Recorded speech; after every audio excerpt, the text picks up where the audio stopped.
जो बेरोजगार हैं या जिनका हक है उसके लिए उनको खड़ा होना पड़ेगा। ये चमचागिरी करना बंद कर दो। ये जागा हाजिरी मारना, पानी मारना सरकार के नेताओं का, ये बंद कर दो अगर स्वाभिमान है तो।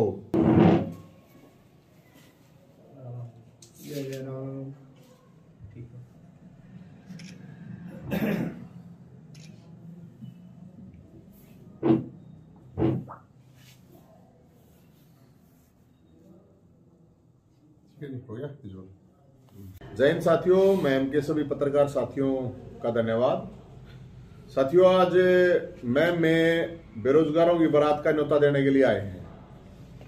14 जनवरी शनिवार को मकर संक्रांति के दिन 12 बजे मानसरोवर पार्क रोहतक पहुंचना है और ये बारात राज्य कार्यालय बीजेपी का मुख्य जो कार्यालय है उस पर पहुंचेगी। इसका जो मुख्य मकसद है, आप लोगों को ध्यान होगा कि हरियाणा के अंदर आज से करीब 8 साल पहले ओम प्रकाश धनखड़ साहब ने कहा था अगर ये सरकार इनकी बनवा दी तो इन्होंने कहा था कि भाई सबकी शादियां करवा देंगे, सबको नौकरी दे देंगे। तो ना तो नौकरी मिली ना शादियां हुई। तो इसके लिए ये कार्ड बनवा रखा है और सभी मैम के लोगों का, खासकर बेरोजगारों का न्योता है। उस दिन अपना पूरे सूट बूट से कोट पैंट के साथ आप लोग पहुंचना। ये इसमें भाती गूंगे विपक्ष वालों को भाती बना रखा है। 12 बजे का टाइम है। फिर सीएम की मर्जी है, क्योंकि जो लड़की है वो सरकार की है और वो सरकारी नौकरी है। वो जनता की जो समस्याएं हैं वो हैं। और इसमें जो मुख्य रूप से, क्योंकि दहेज वगैरह कुछ है नहीं तो मानतान है, सीईटी क्वालिफाई करो, एचटेट आजीवन करो, भर्ती कैलेंडर जारी करो, जो हरियाणा की जो नौकरियां हैं उन पर पहला हक हरियाणवी का हो। तो ये डिमांड है। तो अलग अलग लोगों ने अलग अलग डिमांड दी। खेल कोटे की बात है, ईपीपीजी कोटे की बात है, उसके अलावा फिर बुजुर्गों के लिए जो बुढ़ापा पेंशन है। तो ये सारी चीज सारे भाइयों ने आना है उस दिन, क्योंकि अंबानी के छोरे दा बड्डी बारात निकालनी है या बेरोजगार की जो बारात है। और इसमें सबकी समस्याएं हैं, बुजुर्गों की भी, क्योंकि थापे तो बुजुर्गों के लागने हैं। और भाई मैं इसलिए बता रहा हूं ये चीजें कि इसमें पुरानी पेंशन का भी है, हरियाणा पुलिस वालों का भी इशू उठा रखा है। फिर मैं जेल में गया था, तो जब मैं जेल में गया तो हरियाणा पुलिस वाले मिले, उन्होंने बताई भाई उनकी भी समस्या है पंजाब के समान वेतन की।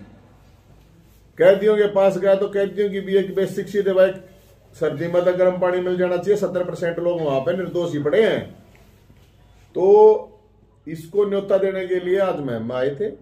और इसके अलावा 2 इशू और हैं। आप लोगों को पता होगा कि अभी इस बारात ने देख के सीएम साहब ने कहा कल बीर परसों की 50,000 वैकेंसी निकाल लेंगे और 6 महीने में भर्ती करेंगे। तो बहुत बढ़िया बात है, लेकिन पिछले 3 साल में 10,000 भी वैकेंसी ना भरी है। तो अब 6 महीने में 50 की बात कही है उन्होंने, लेकिन वैकेंसी तो 5 लाख खाली पड़ी है। 20 लाख बालक बेरोजगार धक्के खाते घूमा है। इसके अलावा आप लोगों ने देखा होगा कि मेरे को तो एक छोटे झगड़े में जेल में डाल दिया था, पुराने भी केस ठाक लगा दिए।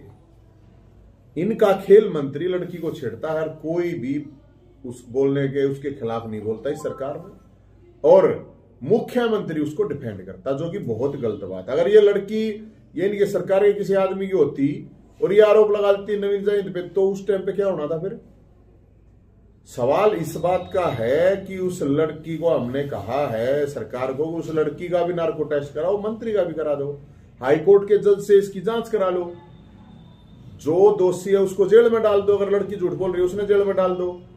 और अगर वो खेल मंत्री ने इस तरह की हरकत करी है तो उसका जूते मारेगा भीतर जेल में डालो, क्योंकि वो मंत्री है, उसका दायित्व ज्यादा है।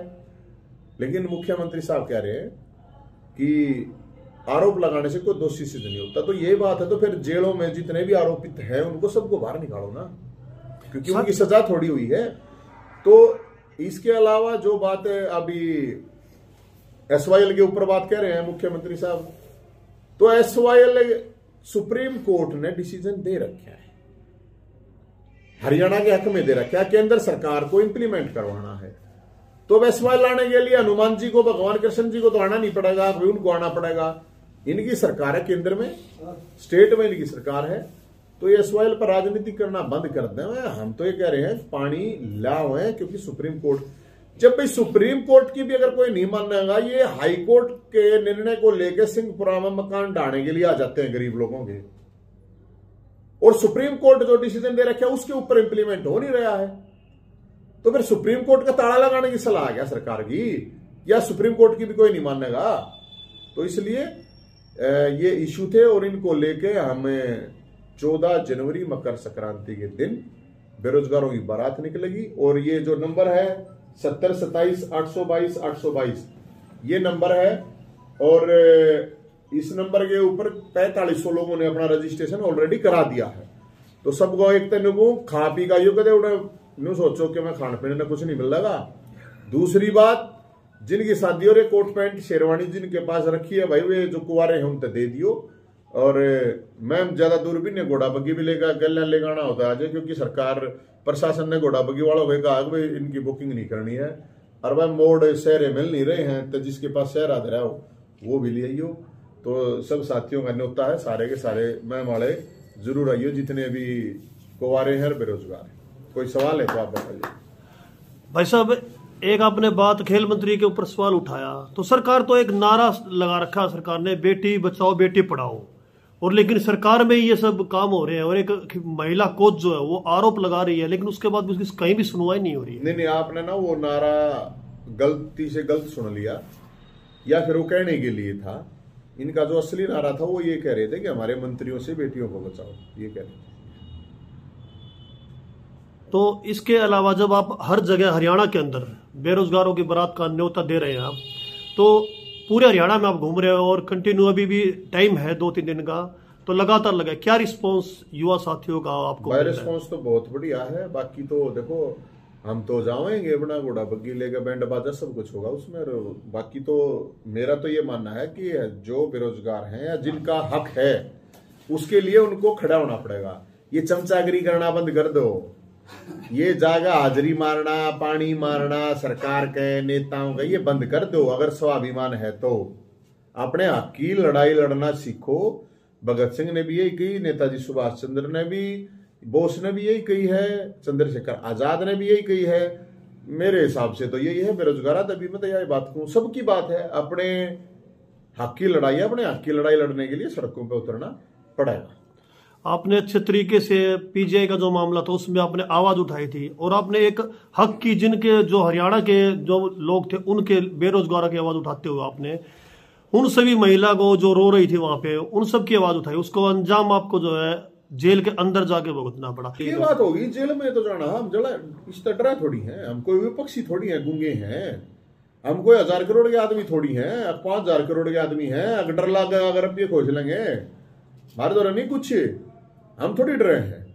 बता, मैं यो सोनू मलिक की दौरे तो कुछ भी ना था, यो क्या भीतर गिरा भाई, 3 केसा में मेरी गलना रहा है, यो इसलिए फंसा दिया। बताओ तो यो क्या मतलब है? हम कोई ना डरे, कितनी बार जेल में डाल दो ना, तो हम इस सरकार का हाजिरी मारा ना, हम हाथ जोड़े, अपने हक की लड़ाई लड़ रहे हैं। जनता के हक की बात है, चाहे बेरोजगारों की बात है, चाहे बुजुर्गों की बात है, किसी की भी बात है, उसकी लड़ाई लड़ेंगे। और हमारा तो सबको कहना भी यही है, अब ये चमचागिरी करना छोड़ दो, अपने हक की लड़ाई लड़ना सीखो। बेरोजगार को क्या आप इनविटेशन देना चाहेंगे? ज्यादा से ज्यादा मैं तो ये कह रहा हूँ भाई, 14 तारीख ने, 14 जनवरी शनिवार ने, संक्रांति के दिन सारे आ जाइयो। अगर आप लोगों की बारात मजबूती से लकड़ी तो ये 50,000 तो आलिया मुख्यमंत्री साहब कहने आगे भर्ती करूंगा, 1 लाख की भी यहाँ पर रहेगा। और जब भाई ना तुमने इंटरेस्टेड, मेरा तो कोई अपना इंटरेस्ट है नहीं इसमें, जनता की समस्या है, जनता का मामला सारा, ये देखो कितनी सारी समस्याएं हैं, ये सारे इशू हैं। हमारा अपना प्रश्न कुछ नहीं है, वो तो जनता को तय करना, नौजवानों को है। Thank you sir.